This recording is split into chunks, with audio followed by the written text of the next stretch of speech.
صبح مشورہ ہو رہا ہے کہ محمد کا صلی اللہ علیہ وسلم کا کام بہت تیز ہو گیا ہے، اس کا کیا کیا جائے؟ مختلف رائے، عمر کی رائے آ رہی، اسے قتل کر دیا جائے، عمر کی رائے آ رہی ہے قتل کر دیا جائے۔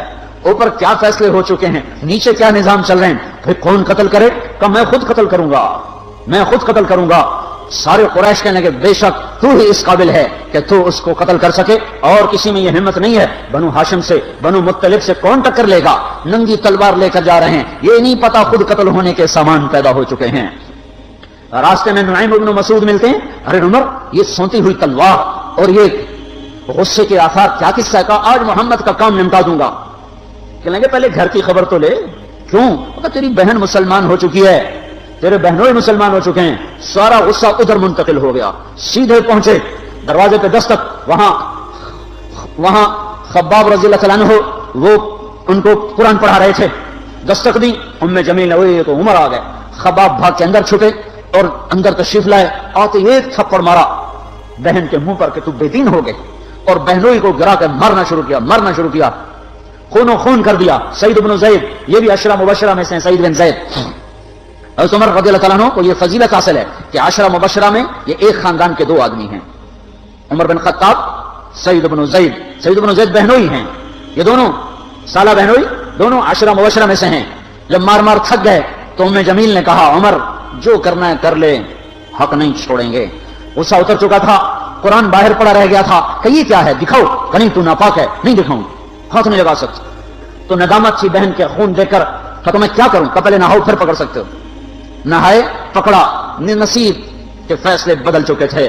سامنے آیا طٰہ ما انزلنا علیک القرآن لتشقى الا تذکرۃ لمن یخشى تنزیل ممن خلق الارض والسماوات العلی الرحمن علی العرش استوى له ما في السماوات وما في الارض وما بينهما وما تحت الثرى وان تجهر بالقول فانه يعلم السر واخفى الله لا اله الا هو له الاسماء الحسنى وهل اتاك حديث موسى إذ رأى نارا فقال لأهلهم كثوا إني آنست نارا لعلي آتيكم منها بقبس أو أجد على النار هدى فلما أتاها نودي يا موسى إني أنا ربك فاخلع نعليك إنك بالوادي المقدس طوى وأنا اخترتك فاستمع لما يوحى إنني أنا الله لا إله إلا أنا۔ جب یہاں پہنچے تو دل کپا گیا، ایک دم ایمان اندر میں اترا، جسم فراشہ کاری ہو گیا کہ مجھے محمد کے پاس لے چلو۔ تو اسی وقت خباب نکل آئے، کہ مبارک مبارک عمر، لگتا ہے رات کی دعا تیرے حق میں قبول ہو گئی۔ تلوار اسی طرح ہاتھ میں زید بن ارقم کے گھر کی طرف چلے کہ وارڈ میں صحابہ نے دیکھا یا رسول اللہ عمر آ رہا ہے۔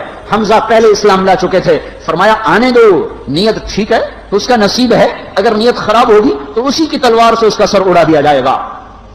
اندر آئے، دروازے پر دستک دی، اندر آئے تو آپ نے دیکھا اور ایسے دامن پکڑ کے جھٹکا دیا، اما آن لک ان تشہد ان لا الہ الا اللہ، عمر کیا ابھی وقت نہیں آیا کہ تو کہہ دے لا الہ الا اللہ؟ ان کا ہاں وقت آ گیا، میں کہتا ہوں لا الہ الا اللہ محمد رسول اللہ۔ یہ کہنا تھا کہ خوشی کی لہر دوڑی، صحابہ نے تکبیر کہی، اسی وقت جبریل اترے، عرض کی یا رسول اللہ آپ کو عمر کے اسلام پہ خوشی ہو رہی ہے؟ فرمایا ہاں ہو رہی ہے، کہ سارے آسمان کے فرشتے بھی خوش ہو رہے ہیں۔ کیا ماؤں نے لال جنے تھے، کیا دھرتی نے انسان دیکھے تھے؟ آج تک دنیا ایسا بادشاہ نہ دکھا سکی جو 22 لاکھ مربع میل پہ حکومت کر کے مسجد میں جھاڑو دے رہا ہو، جو 22 لاکھ مربع میل پر حکومت کر کے پانی کی مشق کندھے پہ اٹھا کے بیوہ عورتوں کے گھر میں گھڑوں میں پانی بھرنے جا رہا ہو۔ امیر المومنین کہاں جا رہے ہو؟ فلاں اماں کے گھڑے میں پانی بھرنے جا رہا ہوں، فلاں کے گھر میں پانی بھرنے جا رہا ہوں۔ 22 لاکھ مربع میل پہ حکومت کر کے دھرتی نے ایسا بادشاہ نہیں دیکھا جو اونٹ چراتا پھر رہا ہو، اور جو بیت المال کا اونٹ گم ہوا، شولے کو باندھا اور دوڑ لگائی، آگے احنف بن قیس ملے، ارے کہاں جا رہے ہو امیر المومنین؟ کہ تو بھی آجا، بیت المال کا اونٹ گم ہو گیا ہے، مل کے تلاش کریں، پتہ نہیں کتنے مسلمانوں کا اس میں حصہ ہے۔ دھرتی ایسا بادشاہ نہ دکھا سکے گی، کوئی ایسا آیا ہی نہیں ہے کہ جو اتنی بڑی سلطنت کا مالک ہو اور کیکر کے درخت کے نیچے بغیر پیروں کے سو رہا ہو۔ عمر فرق بین الحق والباطل، عمر وہ عمر ہے جس نے حق اور باطل میں فرق کر کے دکھا دیا، اس لیے یہ فاروق ہے، اس نے حق اور باطل میں فرق کر کے دکھایا، یہ فاروق ہے۔ حسن بصری فرمایا کرتے تھے اپنی محفلوں کو عمر کے ذکر سے سجاؤ۔ حضرت عائشہ فرمایا کرتی تھیں عمر کے تذکرے کیا کرو، کہ جب عمر کا تذکرہ ہوتا ہے تو عدل کا تذکرہ ہوتا ہے، جب عدل کا تذکرہ ہوتا ہے تو اللہ کا تذکرہ ہوتا ہے۔ کہ ہم عائشہ رضی اللہ تعالیٰ عنہ فرمایا کرتی تھی اتنی بڑی سلطنت پر حکومت کرنے کے بعد اللہ کی راہ میں جانے والے مجاہدین کے گھر جا کھڑا ہوا ہے، دروازے پہ دستک دے رہا ہے، بیٹی کوئی بازار سے سودا لینا ہو تو مجھے بتاؤ، تیرے گھر والا تو اللہ کی راہ میں ہے، میں تمہارے گھر کا سودا لے آؤں، کیا کیا چیز چاہیے؟ تم نے اپنے خامند کو خط لکھنا ہوگا، تم تو لکھنا نہیں جانتی، مجھے بتاؤ میں تیرے خامند کو تیری طرف سے خط لکھوں، اما تیرا بیٹا اللہ کی راہ میں گیا ہوا ہے، مجھے بتا میں تیرے بیٹے کا نام تیری طرف سے خط لکھوں۔ اتنی بڑی جس کے سامنے کیسر اور کسرا زیر و زبر ہو گئے، کج کلا، وہ زمین میں جا کے تہ خاک میں وہ سارے ہیرے لال جواہر، وہ زمین میں لوٹ پوٹ کرنے والا، کسرا کے تخت کو توڑنے والا اور روم کی طاقت کو توڑنے والا، آل ساسان کی طاقت کو توڑنے والا اور نوشیروان کے خزانے مدینے میں لانے والا اور خسرو پرویز کے خزانے مدینے میں لانے والا اور رومت الکبرا کے خزانے مدینے میں لانے والا خود اپنے کرتے میں 14 پیوند لے کے چل رہا ہے، 14 پیوند کے ساتھ کرتا ہے۔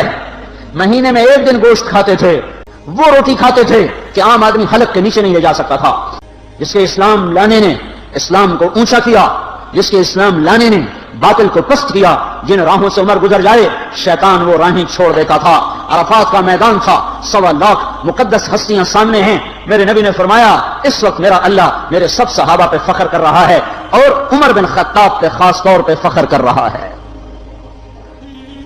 خاص طور پہ فخر ہو رہا ہے، عمر بن خطاب پہ خاص طور پہ فخر ہو رہا ہے۔